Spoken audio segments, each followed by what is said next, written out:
If you have a desire and discipline, you have access to all the knowledge now.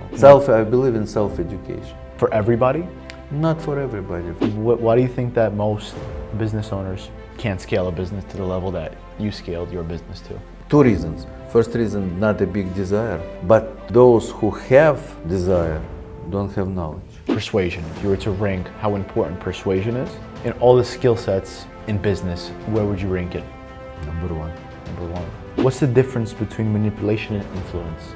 Influence, it's when you convincing the other person in something that you truly, honestly believe. Mm-hmm. Believe yourself, and if you in his shoes, you would do the same. Guys, we're here with a very special person today. The one out of the two people that brought me to this planet, yeah? My father. How's your day today? Great. I didn't see you for 11 months. Yeah. So I'm so happy today to see you. Did I grow up? Yes, a little. Got taller? No, maybe, but it's emotionally you grow up and mentally. Yeah. So you're obviously well known, in other countries, Eastern Europe. Now, since we're making this video for the American audience, English-speaking audience, can you maybe tell us a little bit about yourself? I'm 55 years old, 30 years in business since, maybe even 31, since 24. Before 24, I was a musician, professional, so I never even thought about the business. So I started late. You started 16, I started 24. Not from the business family, you from the business family. Yeah. And my father is music teacher and mother is an engineer, so I grew up in Soviet Union. But last 30 years I'm very deeply involved in the business. I was built many companies. Biggest company that I built is 700 restaurants, probably the biggest in the world, sushi chain. It's from Eastern Europe. I did it in 6 years, grew from basically zero to $200 million in sales. 6 years. In 6 years, yes. So that's my biggest achievement so far in business. Mm-hmm. And I enjoy tremendously business. I teach for 15 years already. Mm-hmm. So 30 years business experience, building large companies, and half of that time I'm teaching almost every day. Mm-hmm. It's my passion. Mm-hmm. To teach, and my passion to build big companies. You said you used the word tremendously enjoy business. Why do you tremendously enjoy business? For me, since I was a musician, I like creativity. Mm-hmm. Music is very emotional and creative. And the business for me is even more creative than music, because in music I was playing some other composer material, and in business I am composer. Plus my number one value is freedom. And business gives me absolute freedom. I can do whatever I want, when I want, travel all over the world. And I decide what has to be done, and other people do what I decide. So I love freedom, that nobody tells me what to do. Why is that freedom so important to you? It's hard to tell. I was born like that. I hated Soviet Union. There was no freedom. Yes, since I was a child, I had to do what other people told me to do. It was very strict. I hated it all the time. Mm-hmm. So when I left Soviet Union, I was 20 years old, your age. I arrived to New York. It was the happiest day of my life, since really I felt free. I can do whatever I want. You felt that freedom right away in New York? Yes. I felt that this is the country of unlimited opportunities. Mm-hmm. So 24, you started business. What were you doing my age? 20. My first job was in pizzeria. When you just came to New York? Just came to New York November 7. Mm-hmm. December 15, I found a job in the pizzeria. I was making pizza, $4 per hour. for 1 year. Then I went to start in Queens College, first Kingsborough College in Brooklyn, Yeah. then Queens College, and also working in the pizzeria. Then I moved to California, worked as a waiter for a year. Then I found a job in the office, in the law office. I was a secretary, my first job. Then became an office manager, and then I opened up my own business. By So we'll 24. circle back to that in just a second on how that whole process was when you opened up your own business. By the way, what did you study in college? You never told me. Maybe you told me, I just forgot. In college, liberal arts. Really? All different classes, philosophy, psychology. Was just taking classes. After music, I didn't know what I wanted to do, so I was basically searching for myself. Then I graduated with a legal bachelor degree in legal studies. So it was emphasis in legal. I thought maybe I'm gonna be a lawyer, but I didn't go to law school. But Was it worth it going to college? no, If you could go back, you wouldn't have went? no. Why not? I love to learn, but I hate college. I hate when somebody tells me, when somebody initiates what I have to know. Yeah. I like to be a leader and decide what I want to learn and ask millions of questions. And so I'm learning much more now than every day and every year that in college, because I have access. If you have a desire and discipline, you have access to all the knowledge now. So you don't think the traditional... I believe in self-education. Yeah. For everybody? Not for everybody, for somebody with my temperament and my character. So you think that college does not give you the freedom to self-educate yourself on what you want to educate yourself on? Maybe, but it's definitely not for me. For somebody who like to be passive and come to the class and basically teach me whatever, most of the people like that's okay. For me, I always, in any moment, have strong desire to know something, and it means that I have always questions. And if I have questions, the teacher's supposed to answer me, but in the typical college, he has to tell me what he wants to tell me. It doesn't work with me. Did you find out that it's not for you after the fact that you went? During? I Before? felt it there. I didn't enjoy. I didn't enjoy, but... What about going into it? Did you think going into I it? just didn't know what to do. So, I mean, what else to do? I was working in the pizzeria. English was important for me. In college, I was just learning English. Right. Okay. What were you doing before you came to New York? I was one of the best trombone young player in Soviet Union. I was, my teacher was like one of the best in the world. And the college is equivalent to the best, like Harvard of music in Soviet Union. And why'd you quit?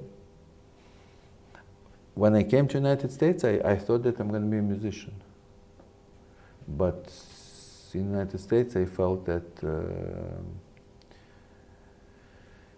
I'm first generation immigrant. I need something more practical and more material than I need to make money. I could not rely on anybody. I want to marry. I need to make money, basically. And in music, I didn't feel that I can make good money.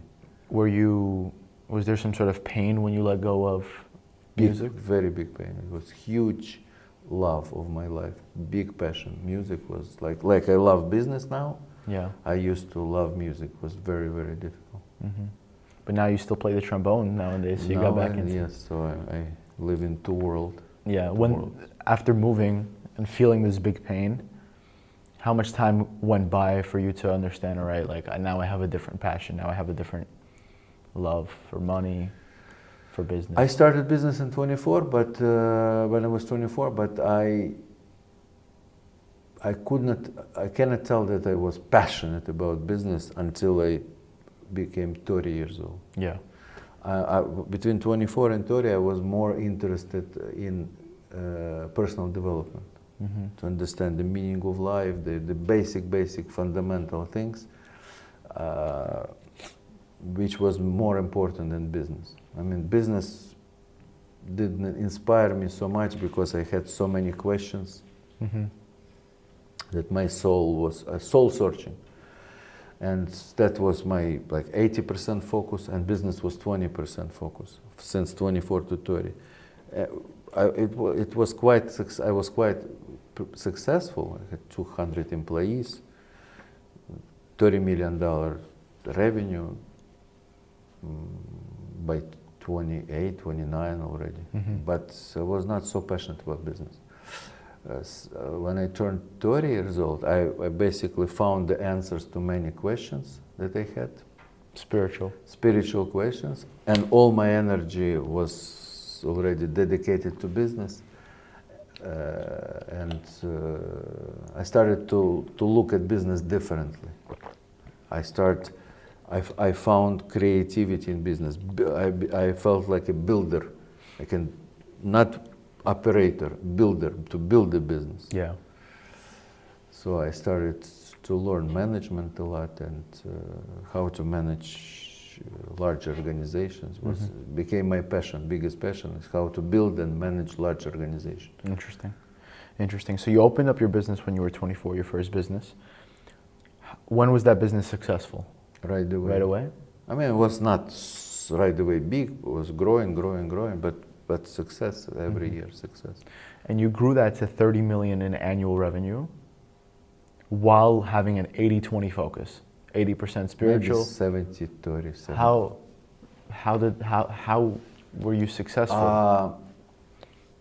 What do you know that other people don't know? Without even knowing anything, it was like talent or something, not to do anything myself. I hated, always since I was young, I hated doing with my own hands. I always asked my parents to do something for me, and they were very mad. They wanted me to do it. And in business, it was like that. When they made first money, they start buying stuff.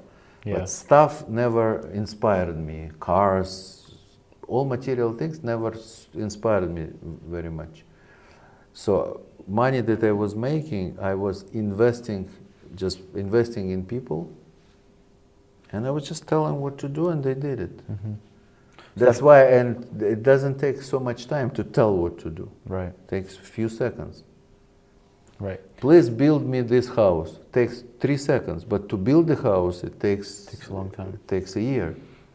So when you learn the art of delegation and telling somebody else what to do, it was, I didn't even have to learn for some reason. It's very natural for me. Interesting. I was bossing around my parents when I was young. So that kind of, I gotta start bossing you around now.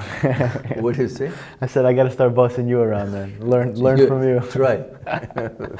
So when you learn, or actually came naturally for you delegating, that freed up your time to be able to make more soul searching, personal development, and just making it 20% making the decisions. Yeah.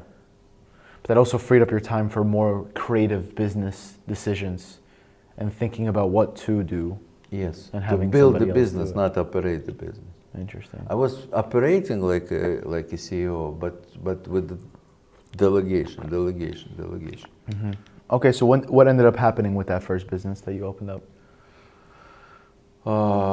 I closed it after 10 years. I decided to start. Could not sell it, so I had to wind down, close. Okay, and what did you do I moved to Europe. At 34? 35. 35. Yeah. I was already born. Yeah, you were 1 year old. 1 year old. 1 or 2, something. We went to Ukraine. Yes. And then what were you doing in Ukraine? I worked with my friend. He's a billionaire in his company, but I had also piece in projects that we did. Really? Yeah. What was the project? Was we built the retail Supermarkets? supermarkets. Yes, we built 55 supermarkets. I built it from scratch, 55 supermarkets in 7 months. No, in 5 months. First 7 months preparation, from start, from the idea to first, took 7 months. From first to 55th, took another 5 months. Wow. By the end of the year, we had 1,100 employees from zero. Did you I already was experienced how to build fast company. The scale is the most exciting for me. Right. Did you feel like you were more capable at this point in your career than when you were just starting off your first business? Of course. I felt that I was 35, 36, I felt that I'm so good and so powerful. Yeah? Yes, I felt, but compared to what I know now, it's even hard for me to imagine the difference. Yeah. But I probably felt more confident back then than now. Back then at 35? Yeah, but confidence is not necessarily good. You need to be confident enough to be active, Right. not to be a just thinker and not. I mean, I never had a problem with acting, with doing. So confidence for me was probably negative than positive. Hurt me more than helped. It was more like because egoism. I feel positive, I feel confident, and I make fast decisions without thinking much. And not learning. And mistakes. Did you also feel like you were I had less fear than now. Did you kind of also feel like you knew a lot of what there is to know, therefore you didn't have to learn more information? Probably, yes. Yeah, when you're very confident, you feel that you know everything. But fear is good for somebody like me, who just acts, who likes to act, no problem with acting. So we'll continue on with the story because I'm interested to see like what happens after that point. But I want to kind of go back in time. Most people, myself included, when they start their first business, maybe even second and third and fourth, they don't become successful, right? There's a saying, I'm not sure if you heard of it. First you have uneducated optimism, right? You don't know about something, but you're optimistic about the opportunity. Then you have educated pessimism, because you start to educate yourself on the opportunity, now you have pessimism. And most people stop at this point once they see the insides of the business model, see it's not as easy, sunshine and rainbows as they thought originally. And now they have pessimism, and then they find the next golden opportunity, right? And they go in this cycle 1 time, 2 times, 3 times, 4 times. For everyone it's different. Why didn't you have that moment? Why was your first business successful? Yeah, a lot of people, first businesses in not successful, and then later they become successful. For me, well, my first business was successful. The reason why, because first I worked in the company as a manager, and I saw how the business works, and I started the same business already knowing 80%. But when you open the company and you never worked in the similar company, it's a different story. You don't know the details. I knew all the details. Okay. So if you were to go back in time, you would... That's what I recommend. To work in the company. That's ideal. To work, if you want to open a restaurant, to work in the restaurant, to become a manager of the restaurant, so you know the numbers, you know all the details, and then to open a restaurant or in any business. Because to work in the business and see how the business make money and open the same. So when you make a business plan, you already know the numbers. Right. If you open up the business without working, you cannot even have a business plan because you cannot have an assumptions. Your assumptions means nothing. But I'm sure it's still different, like working on somebody else's money and getting paid a salary, to then like putting up the risk yourself, putting up capital. Yes, but up it's front. easier because you Understand. You understand. It was not difficult for me. I didn't have any fear because it was obvious how they make money.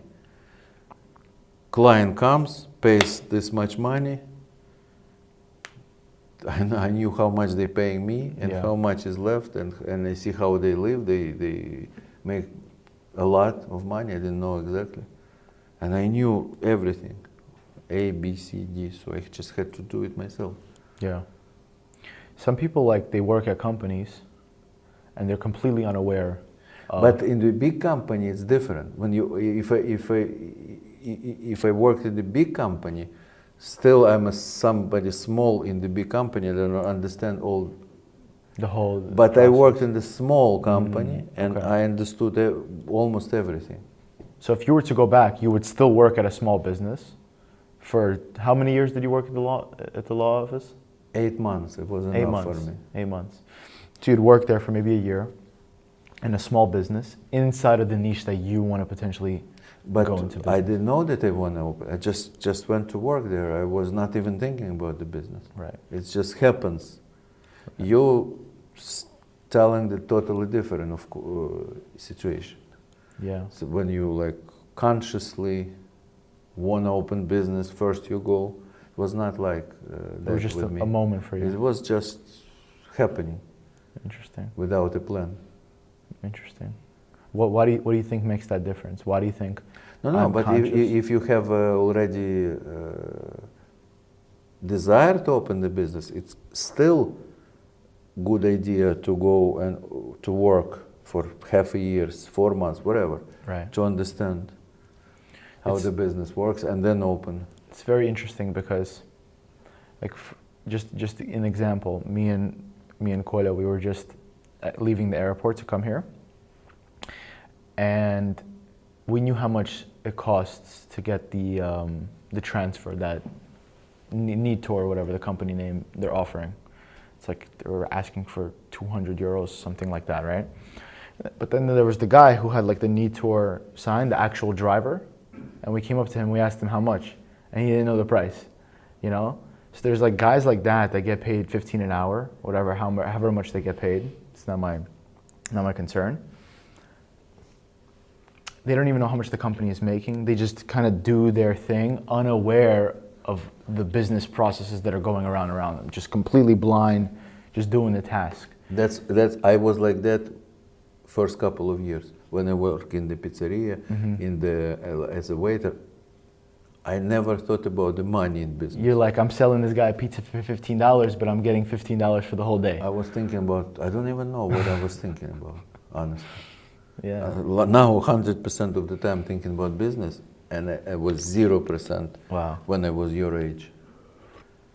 Wow, so I definitely do have a head start. Sometimes I feel like because I see some 14-year-olds getting started now. Never compare yourself. I know. It's a very, very bad idea to compare yourself with other people. Yeah. Everybody has their own path. Mm-hmm. You could be until 50, successful but not very, but from 50 to 70 you could become the richest person in the world. You never know. Yeah. Everybody's path is very, very different. Okay. So never compare. So let's get back to the 35. You're 35, you're in Ukraine. You start this supermarket business with a billionaire, right? You help him grow. You open up all these locations in a span of a year. What happens next? We sold the company. I moved back to United States because your mother didn't want to live there, and I didn't want to see you grow and your brother. Yeah. So I moved there. And what were you focused on when you came back? I started my business school. I had already 16 years of experience, was so much to share. Yeah. And I already had a lot of students, they were not my students, but they were asking questions. Right. Because my management style was always coaching style. I was, in every meeting was like a coach, like teacher. Because I never did anything myself, so I was teaching them to work, how to work properly. So a lot of people already asking me questions, and I started business school. Okay, so already this 15 was years. what year? This was what year? 2010. 2010. Was YouTube even a thing in 2010? YouTube. YouTube, 2009. 2009. I think. But was no Facebook. No social media platforms? Twitter was Twitter. Twitter. And, How were you getting your leads? How were you getting your students? Google. Google? Google PPC. Really? Yeah. Wow. People would search a business coach? Yes. Wow. But I was not doing management. I was just teaching. I had managers always in school. So they were focusing on the business. I was teaching every day. Wow, so you're doing your lead generation from PPC. What about like word of mouth? The people that were buying your program, getting your coaching from you, oh, of course, did they word know of who you mouth. were, or they just like, oh, this ad, let's kill it? Because there was no YouTube, they couldn't watch a podcast of your life. No. But I think in 2011 we started posting on YouTube. Really? Interesting.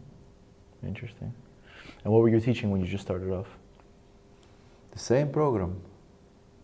It's teaching millionaire's mind and how to grow how to open business, and then how to, from small company to grow to a large company. The same I teach now, because it's the three most important topics: mindset, right philosophy, it's foundation, then small business, and then how from small business to build a large business.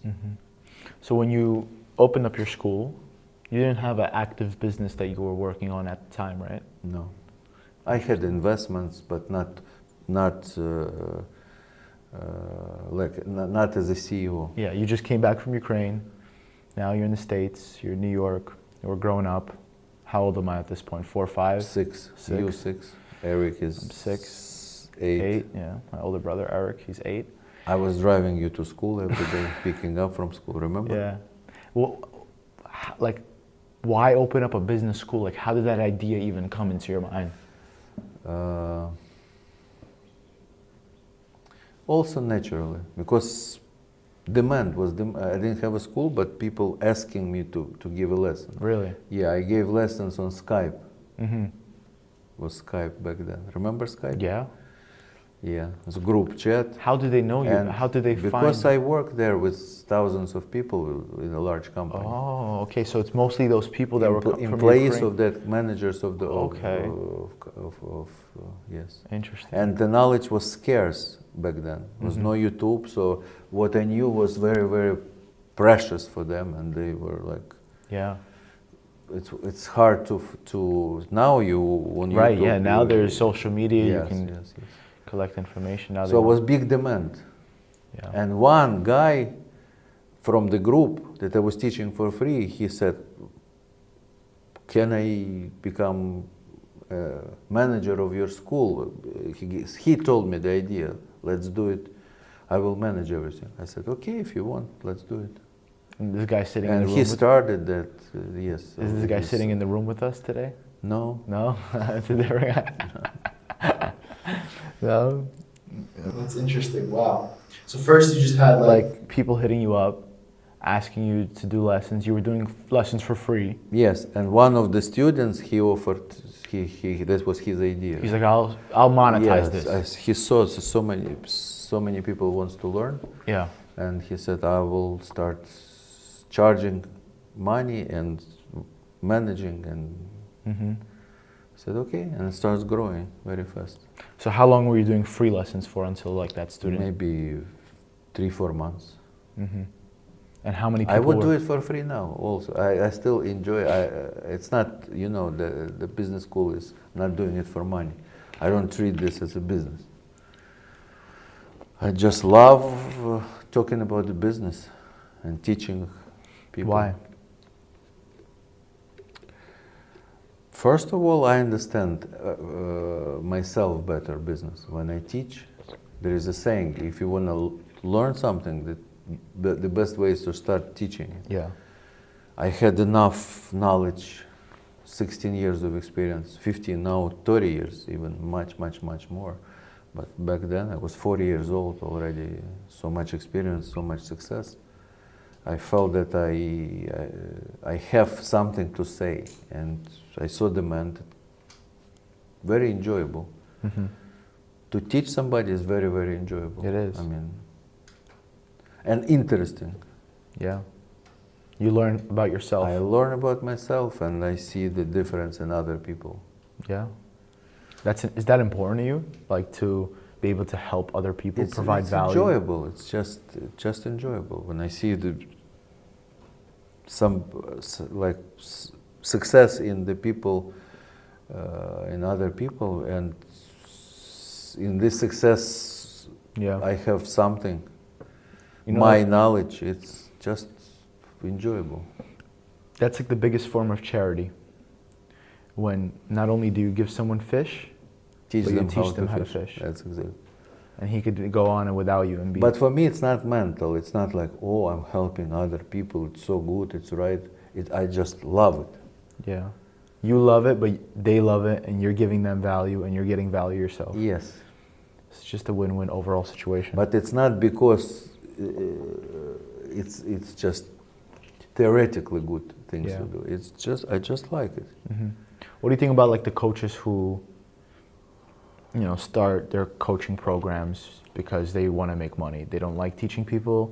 They actually do not provide anyone any value.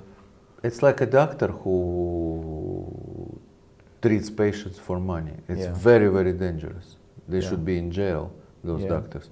Because if the doctor is doing this for money, he would Prescribe him all sorts of medication. he would prescribe you something that he would not go to jail for prescribing, Mm-hmm. on the one hand, but on the other hand, he wants you to be sick. So you come So back. you come every week. But like, why do you think that so many people talk about the fact that this info business is so like scammy, you can say, but no one talks about doctors being. A lot of people talks about doctor now that are scammer, and lawyers. Almost every lawyer, when you come with a problem, he wants the problem to go longer so he can make money. Make more money.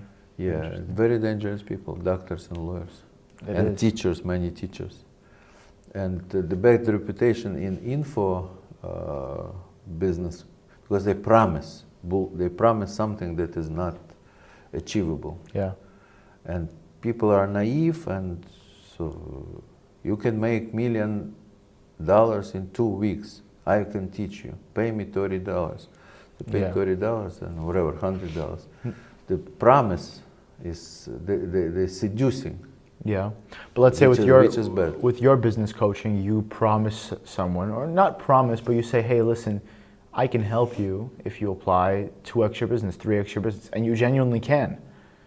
So in a way, you're making maybe not a direct promise, but an indirect promise, right? No, it's not a promise. No, I'm it's just explaining what I can teach, Right. and like I can show the results of other people, and Yeah. the person wants to know, he's paying money and most important time. So what I'm gonna get? So I'm not just explaining, but I cannot promise anything because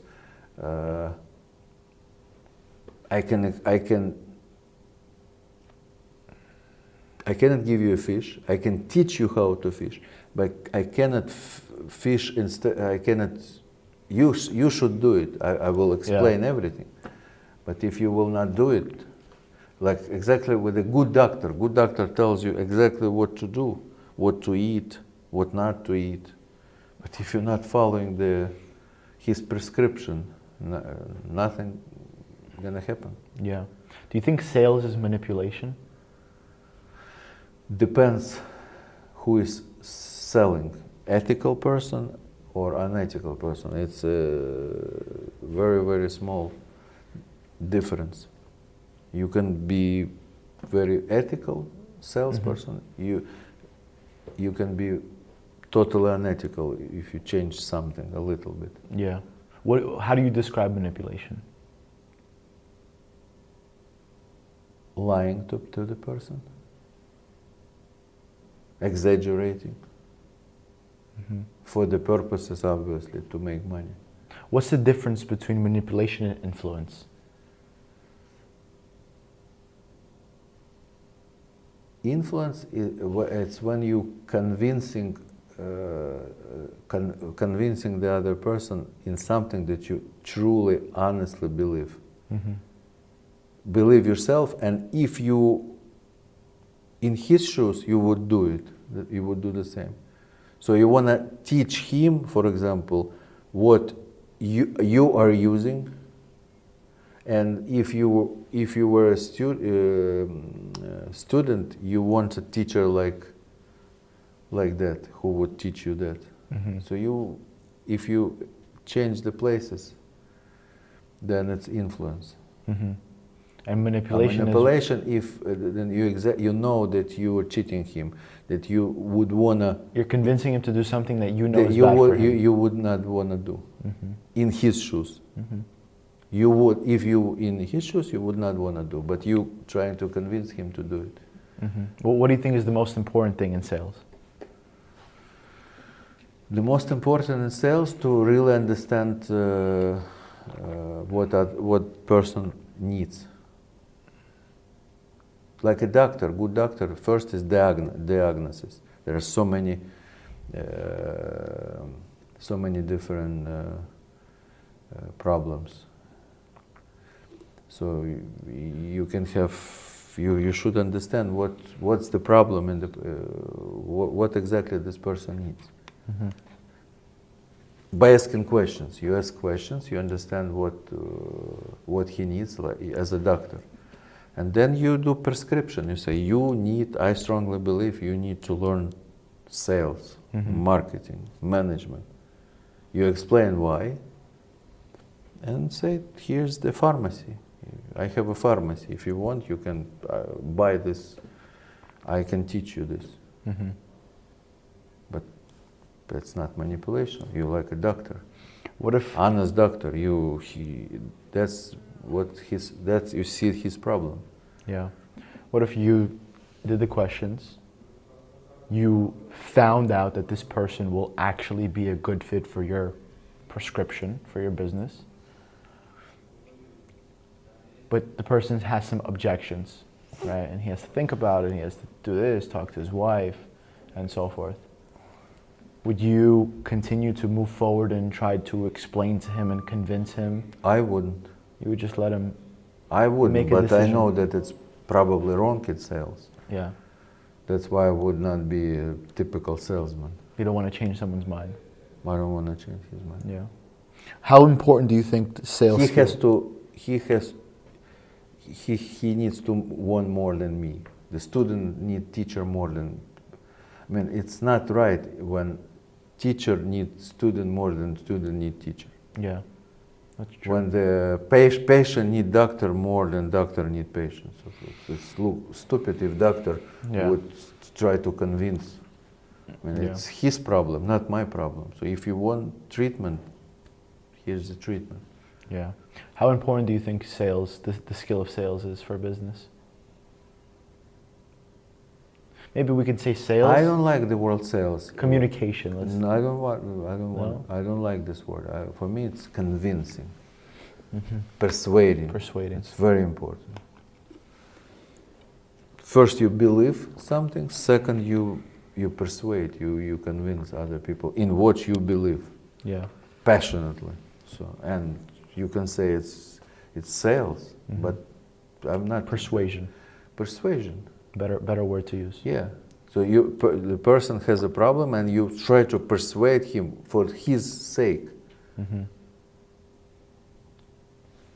You know for sure that if he starts doing this, his life will be better. Yeah. So you use the skills of persuasion.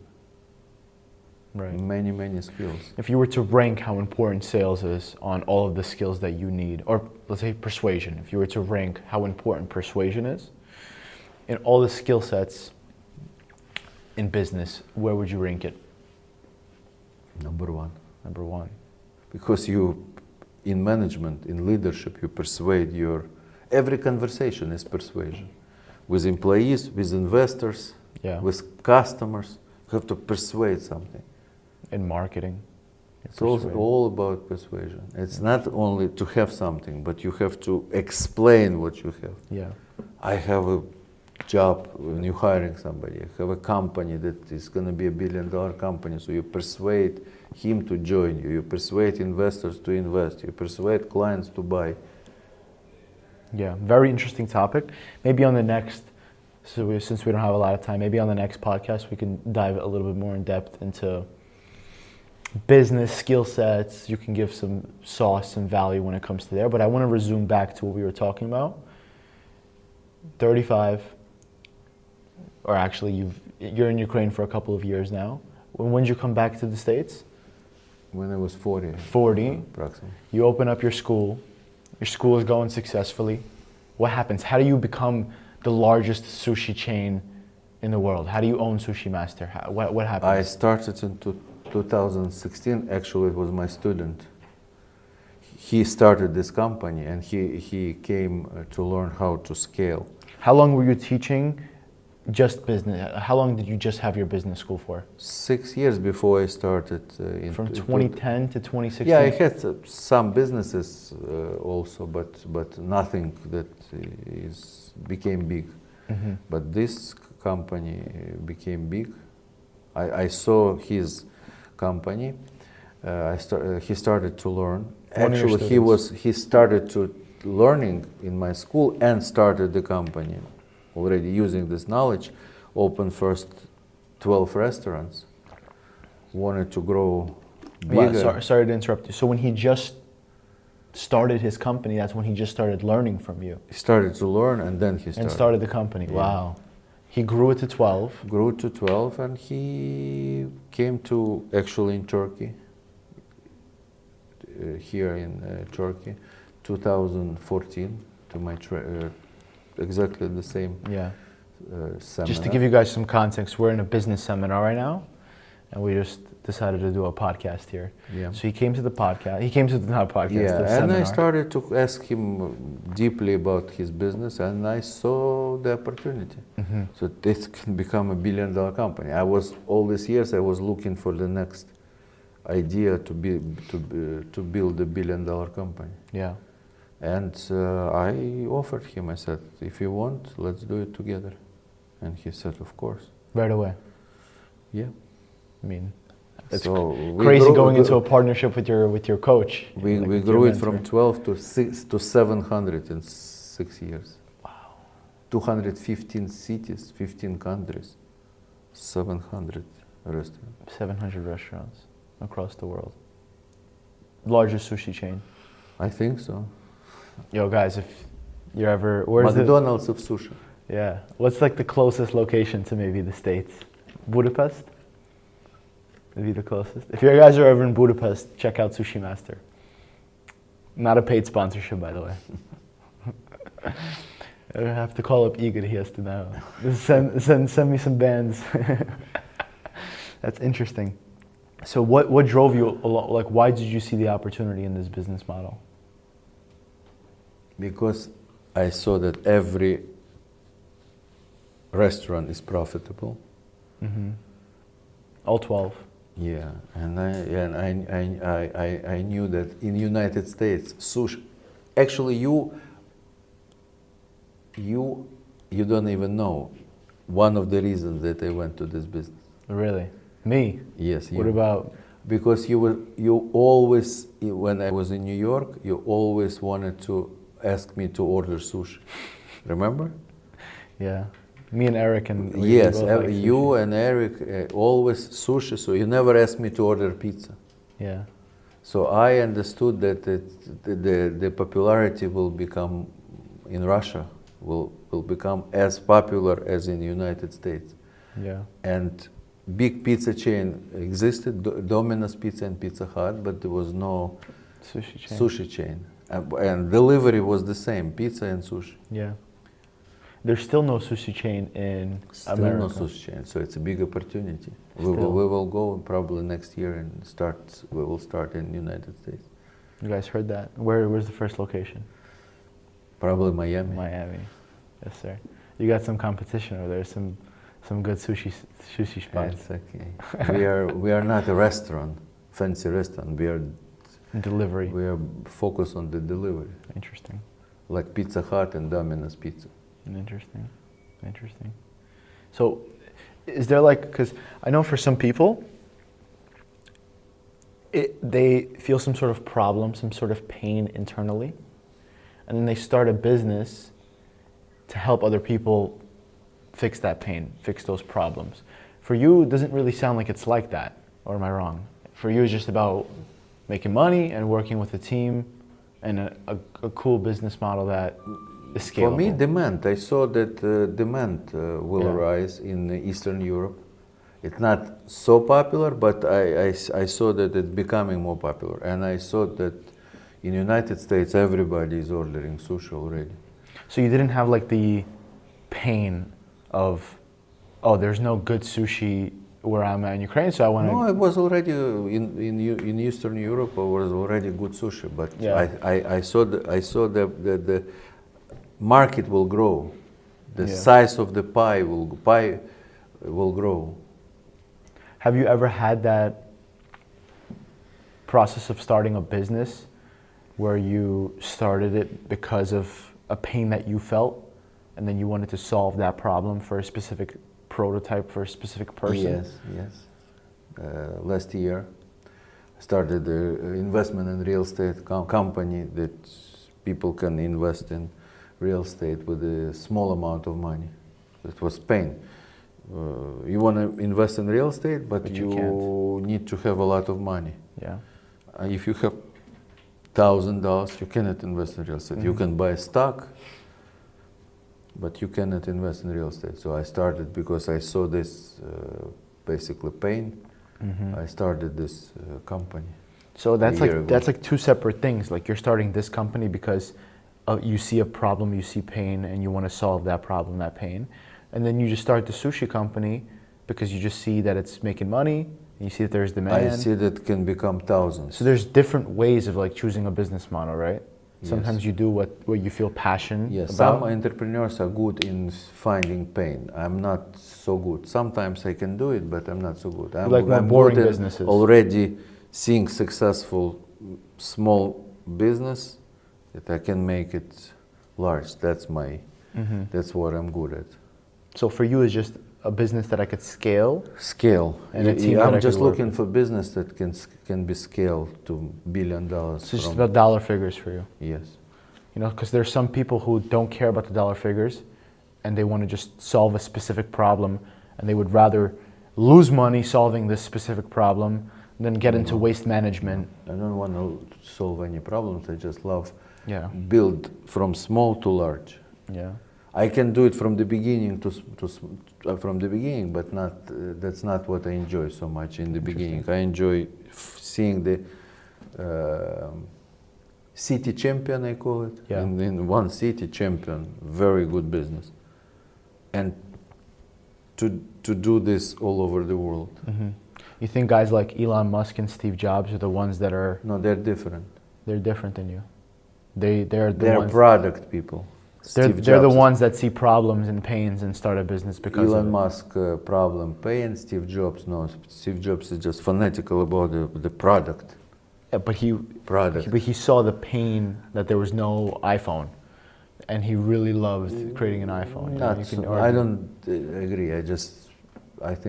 I know how he felt. He's inventor. And Elon Musk is like that. So you don't see yourself as an inventor. I'm inventor in management. I'm inventing In systems. management system, how to scale business by right management, different management. My management style is very different than most. Why can't I'm most creating, I'm like composer there, I'm creating the management system, but I'm not a product guy. inventor? Yeah, interesting. So business, Elon Musk and Steve Jobs, product. yeah, guys. business has so many like moving pieces to it. It's different types of people, different types of entrepreneurs. It's very interesting. Buffett is totally different. Yeah, He's not product guy. neither. Yeah, He's just buying already existing business. great business. Interesting. Wow. So there are many different ways. You have to find your style in Yeah. business.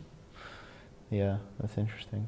Why do you think that most business owners can't scale a business to the level that you scaled your business to? They have no knowledge. Two reasons. First reason, not a big desire. Most business owners, they make pretty comfortable money and they don't have big desire to scale. But those who have desire don't have knowledge. They You need don't have the know-how. big desire to build company, large company, and it cannot be money. Money cannot be motivation, because when you make certain amount of money, even in small business, usually it's you live comfortable life. So it's not about money. It's just an ambition to play in the NBA of business. Right. And then knowledge. So much knowledge, which I teach in my business school. The knowledge that you need. But I can only teach the person who has a huge desire, real desire to build, to scale his company to the minimum 100 million and up to billion and more. So most people don't have the know-how. The ones that do have the desire, They don't have know. the know-how. So they have to learn. How did the know-how come to you? Because of the big desire, and I started to Mistakes. practice, and I learned so much from the best books, from the best teachers. So Going to the seminars, reading.